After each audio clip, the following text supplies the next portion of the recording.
Bonjour Jean-François Bonhomme. Bonjour Nicolas. Vous recevez en ce lundi matin le maire du Mont d'Or. Oui, Eddy Lecourrieux, bonjour. Bonjour. Merci d'avoir accepté notre invitation pour évoquer un certain nombre d'actualités qui touchent la commune du Mont d'Or. On va commencer par le début de l'été qui a été un petit peu compliqué sur le front des incendies sur votre commune, avec plusieurs incendies et notamment un gros dans le sud qui a fait beaucoup de dégâts. J'imagine que vous avez vu arriver le temps instable avec plutôt satisfaction, mais ça reste une préoccupation pour le maire que vous êtes. Oui, juste avant de vous répondre, Jean-François, je voudrais souhaiter une très belle année au personnel de RRB qui est sur le feu H24 pour notre plus grand plaisir, et puis à vos auditeurs, et puis à ceux qui participent le matin aux émissions que j'écoute avec plaisir. Notamment, vous avez un avis. Voilà, ça nous permet aussi d'avoir un peu la tendance du moment. Pour nous, les maires, je crois que c'est pas inintéressant. Alors, pour revenir sur les feux, effectivement, bon, là, on a une accalmie. Il faut juste savoir que ce week-end, il y a à nouveau eu un départ de feu sur la plaine du champ de bataille. Donc, plusieurs parcelles ont été brûlées quand même. Donc, on attend le bilan là, de Sud-Forêt, qui est quand même assez conséquent. Presque 1500 hectares de végétation. Donc, je dis toujours aux auditeurs et à ceux qui veulent en savoir un peu plus, c'est sur ces espèces-là, elles sont endémiques, elles sont rares, et à chaque fois qu'on voit brûler une montagne, eh ben, ça ne reviendra jamais, quoi. Donc, je crois que ce n'est pas de la brousse, ce n'est pas de la paille, comme on avait l'habitude de voir avant. C'est vraiment, on a encore une forêt importante, et il faut que chacun y mettre du sien pour qu'on puisse conserver tout cela. Alors, on sait que la plupart des incendies sont liés à l'action de l'homme, parfois de façon volontaire. Vous avez eu des informations sur les incendies qui ont touché votre commune ? Oui, la plupart et pratiquement tous sont de façon volontaire, mais pire que ça, c'est criminel.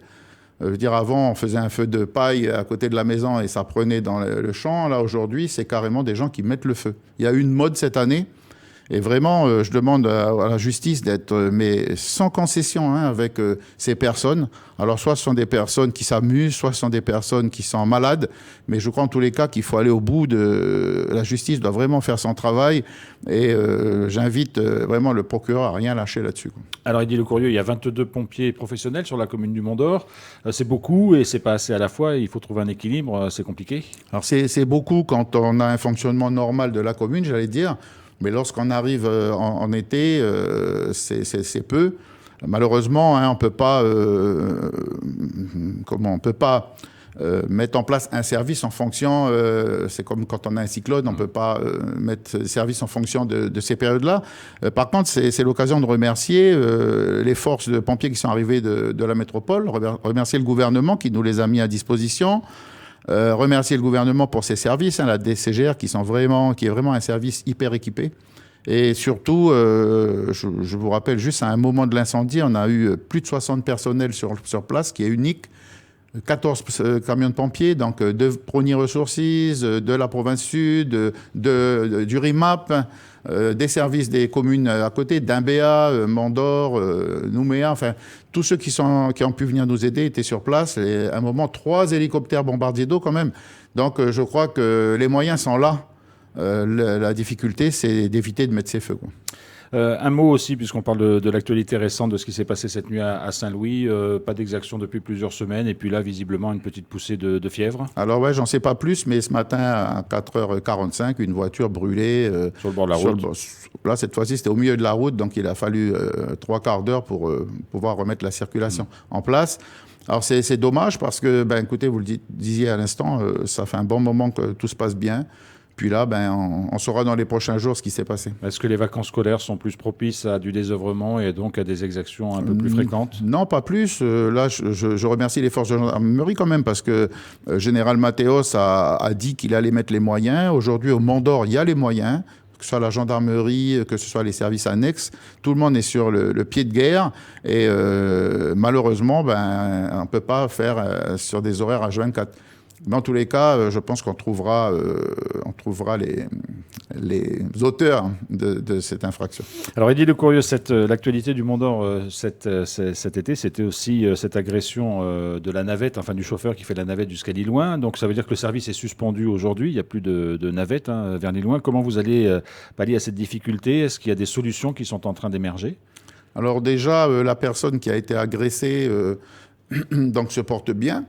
Elle a eu une incapacité de 15 jours qui s'arrêtera cette semaine. Donc la personne qui a porté des coups a été en comparution immédiate. Je crois que elle passera demain, aujourd'hui ou demain, je crois, devant le tribunal. Voilà. Et donc on attend un petit peu déjà de savoir ce que révélera cette affaire. Je crois que le pilote est prêt à repartir, parce qu'il faut savoir quand même, il y a des papas, des mamans qui 3 fois par semaine prennent cette navette, soit pour aller chez le médecin, soit pour aller faire les courses. Donc elle va se remettre en place et on travaille avec les autorités coutumières, mais aux conditions, j'allais dire, légales, à savoir qu'une navette, elle doit être assurée, et puis surtout, le bateau doit être reconnu aux affaires maritimes. Alors on évoquait les incendies au début de cet entretien. Si on parle des grands chantiers 2024 pour la commune du Mont-d'Or, il y en a quelques-uns qui sont importants, et notamment concernant les incendies, c'est la fameuse construction du centre d'incendie et de secours, le CIS. Il est budgété, les travaux vont commencer. C'est vraiment c'est l'un des chantiers qui devrait voir le jour sur le Mont-d'Or en 2024 ? Alors, il devrait en tous les cas, les études, on a mis 68 millions pour commencer les études, donc toutes les études devraient être terminées cette année pour que la construction puisse démarrer l'année prochaine. Il faut savoir que c'est un projet qu'on attend de nos voeux depuis longtemps, mais faute de budget, il a glissé. Vous savez comment ça se passe. On avait un programme pluriannuel d'investissement dans lequel ce local devait être positionné à côté de la gendarmerie.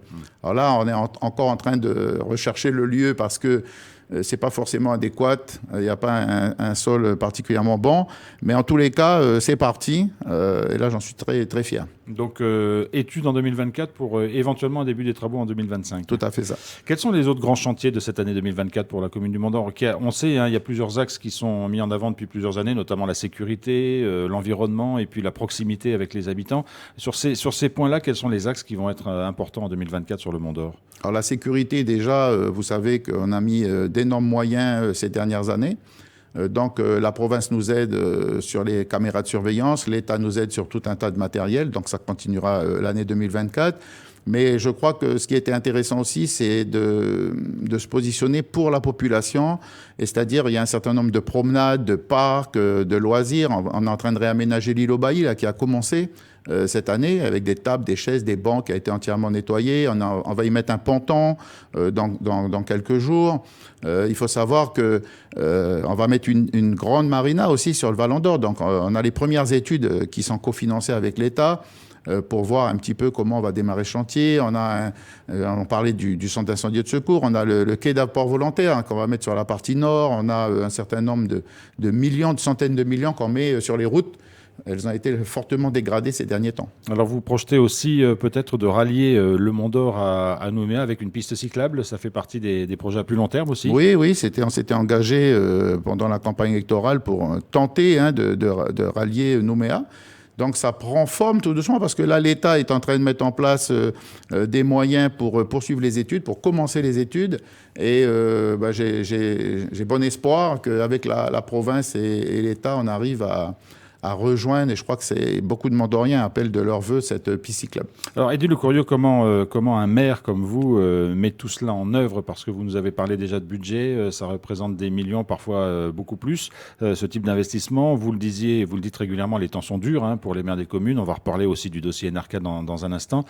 C'est une préoccupation aujourd'hui pour un maire d'arriver à boucler son budget, de préserver des investissements pour l'amélioration de la vie quotidienne des habitants ? Pour qu'on puisse prêter de l'argent à une mairie, il faut avoir des comptes qui soient stables, qui soient sains. Et aujourd'hui, beaucoup des comptes des communes se sont détériorés, comme le budget de la Nouvelle-Calédonie, comme celui d'un certain nombre d'établissements publics. Donc notre but à nous, c'est d'essayer de rester dans ces ratios financiers parce que nos banques prêteuses ou nos organismes prêteurs regardent ces chiffres avec attention. Donc ça, c'est la première chose. Donc cette année, fin de l'année 2024, donc on devrait avoir des ratios un peu meilleurs, mais à la condition qu'on ne vienne pas tout le temps nous raboter les surplus de crédit qu'on puisse avoir d'un côté ou de l'autre. Vous faisiez partie des maires qui ont manifesté devant le Congrès l'autre jour lorsque la commission qui étudiait le texte sur le sauvetage général s'est réunie. Vous êtes évidemment toujours opposé à ce texte.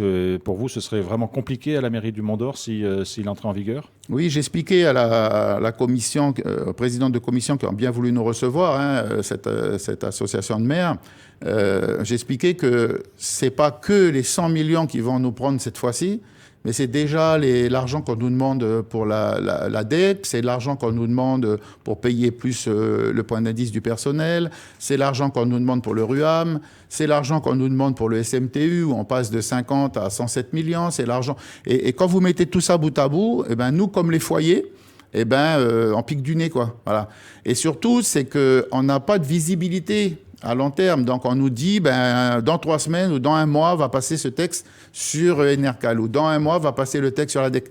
Et donc, on ne peut pas, à chaque fois où on a l'impression d'avoir en tête sorti un petit peu de l'ornière, eh ben, boum, on nous y remet. Et moi, c'est la première fois que je manifeste avec une écharpe. J'avais toujours trouvé ça un peu con, mais là, vraiment, l'entité mairie, elle est bousculée et on se rend compte que la population, elle est souvent avec nous, elle vient nous voir. Et il n'y a personne pour nous aider, même si derrière, l'État est là, la province est là, même le gouvernement sur certaines actions. Mais c'est fait de façon aujourd'hui un peu anarchique. Et nous, on voit pas le lendemain, quoi. Et c'était un peu notre message d'appel, de secours, c'est de dire on veut bien participer à l'effort de guerre, mais donnez-nous plus de visibilité pour qu'on puisse s'organiser. Pour terminer, Eddy Lecourrieux, 2024, on le sait, sera une année a priori importante pour la Nouvelle-Calédonie, pour son avenir. On sait qu'il y a des discussions en cours, que ce soit sur le nickel ou l'avenir institutionnel. Est-ce que vous êtes, vous, plutôt tranquille et plutôt serein par rapport à ces échéances et ces débats, ou est-ce qu'il y a aussi de l'inquiétude? Alors, on est tellement tranquille que personne vient nous voir pour nous demander notre avis. C'est ce qui avait été aussi reproché par la FM et la MNC, hein. Les maires sont mis totalement de côté sur ces discussions. Alors, tant mieux, ça nous laisse travailler sur d'autres dossiers. Mais en même temps, tranquille, non, parce que les administrés ne sont pas tranquilles aujourd'hui. On attend ces discussions, on attend ce statut. Et moi, je vois les gens, quand ils viennent à la mairie, dans quel état d'excitation ils sont. On voit bien que la population, elle est inquiète. Et j'entendais l'UPM là, qui disait on est prêt à discuter, on est prêt. Ben, enfin, j'allais dire, il serait temps, quoi. Je veux dire, les gens, ils se battent, les gens sont au désarroi, ils ne savent pas ça va être quoi leur lendemain. Enfin, je ne sais pas comment on peut vivre comme ça. Avec une inquiétude comme ça. Voilà. Donc oui, moi je suis très content que les discussions semblent avancer. Et maintenant, il faudrait qu'elles se clôturent. Voilà. Donc c'est vraiment le message de cœur du maire que je suis. N'oublions pas les uns les autres que nous avons été élus pour notre population. Voilà, pour des hommes et des femmes. Eddy Lecourrieux, maire du Mont-d'Or, merci beaucoup d'avoir accepté notre invitation ce matin. Merci Jean-François.